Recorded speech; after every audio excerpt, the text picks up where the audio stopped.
నమస్తే.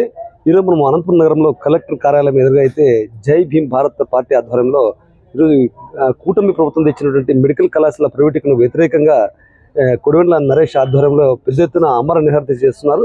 దాదాపు 48 గంటల పాటు అంటే 2 రోజుల పాటు వాళ్ళు ప్రాణత్యాగం చేయడానికి సిద్ధమని కూటమి ప్రభుత్వం ఈ మెడికల్ కళాశాల ప్రైవేటీకరణ చేస్తూ పీపీపీ విధానాన్ని ప్రవేశపెట్టింది.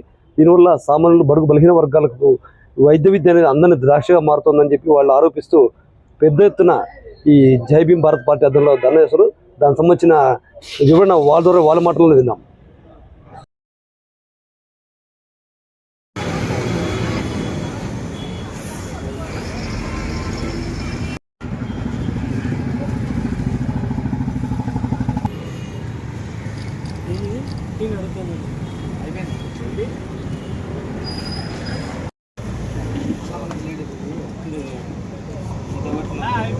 వచ్చింది ఒకటి నుంచి పుట్టే వస్తుంది, అది కూడా వస్తుంది.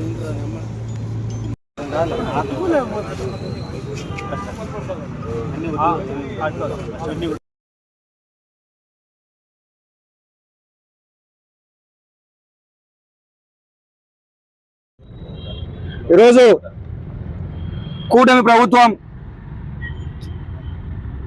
ఎన్ని రాస్తారోకలు చేసినా, ఎన్ని ధర్నాలు చేసినా, ఈరోజు ఏదైతే పీపీపీ అంటే ప్రజలు, ప్రైవేట్, ప్రభుత్వం అనే కాన్సెప్ట్తో విడుదల చేసిన జీవో నెంబర్ 107, 108ని వెంటనే రద్దు చేయాలా, ప్రభుత్వ మెడికల్ కాలేజీలని ప్రైవేటీకరణ చేస్తూ విడుదల చేసిన ఈ జీవోలను వెంటనే రద్దు చేయాలా. మరియు ఈరోజు ఈ రాష్ట్రానికి ఎన్టీఆర్ వైద్య సేవా ట్రస్ట్ కింద దాదాపు 2700 కోట్ల నుంచి 3000 కోట్ల వరకు ఎన్టీఆర్ వైద్య సేవ మొండి బకాయిలు ఉన్నాయి. దీనివల్ల డబ్బులున్న వాళ్ళు మాత్రమే ఆరోగ్యం చూపించుకోగలుగుతున్నారు. నిరుపేద మధ్యతరగతి కుటుంబంలో ఉన్న ప్రతి ఒక్క రైతు అయితేనేమి, అలాగే ప్రజలు అయితేనేమి, ఈరోజు గుండె ఆపరేషన్ చేయించుకోవాలనుకున్నా, తలకు ఆపరేషన్ చేయించుకోవాలనుకున్నా, వెన్నెముక ఆపరేషన్ చేయించుకోవాలనుకున్నా, కిడ్నీ ఆపరేషన్ చేయించుకోవాలనుకున్నా దాదాపు 1 లక్ష నుంచి 5 లక్షల వరకు ఖర్చు అవుతుంది. ఈరోజు ఏదో విగ్రహం పెట్టడానికి ఈ కూటమి ప్రభుత్వం 2000 కోట్లు మంజూరు చేసిందని చెప్పేసి మాకు తెలియడం జరిగింది. 2000 కోట్లు, 1000 కోట్లు ఇచ్చిన ఈరోజు ఎన్టీఆర్ వైద్య సేవ రన్నప్ అవుతాయని చెప్పేసి మేము చెప్తున్నాం.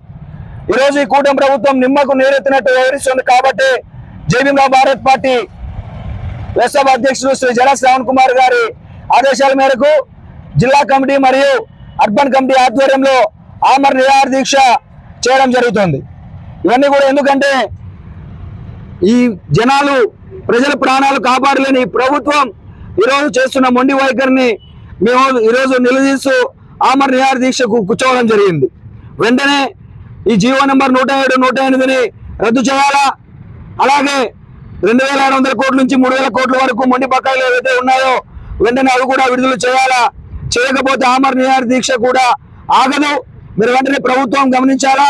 ఈ లోకల్ ఇక్కడ ఉన్న ఎమ్మెల్యేలు కూడా గమనించాలి. అలాగే శ్రీ సత్యకుమార్, వైద్య విద్యా శాఖ మంత్రి సత్యకుమార్ గారు మాట అంటారు, అసెంబ్లీ సమావేశాలు అయిపోతున్నాయి, బయటకు వచ్చి మా నారా చంద్రబాబు నాయుడు గారి దగ్గర నిధులు లేవంటారు. నిధులు లేని ఈ ప్రభుత్వం, చేతగాని ప్రభుత్వం వెంటనే భర్తప్ చేసుకోండి, తప్ప ప్రజలు మాన ప్రాణాలతో ఆడుకుంటే చూస్తూ సాధించమని చెప్పేసి తెలుపుకుంటూ జై భీమ్ జై భారత్ మాట్లాడు.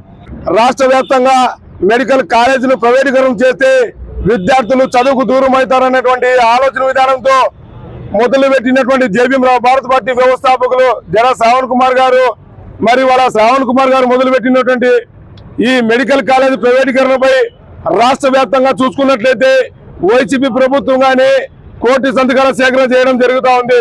అలాగే కూటమి ప్రభుత్వంలో ఉన్నటువంటి నారా చంద్రబాబు నాయుడు గారికి, పవన్ కళ్యాణ్ గారికి ఒకటే గుర్తు చేస్తా ఉన్నాం, ఈ ప్రైవేటీకరణ ఆపకపోతే దశల వారీగా ఉద్యమాలు కూడా శ్రీకారం చుడతామని కూడా జై భీమ్ భారత్ పార్టీ నుంచి హెచ్చరిస్తున్నాం.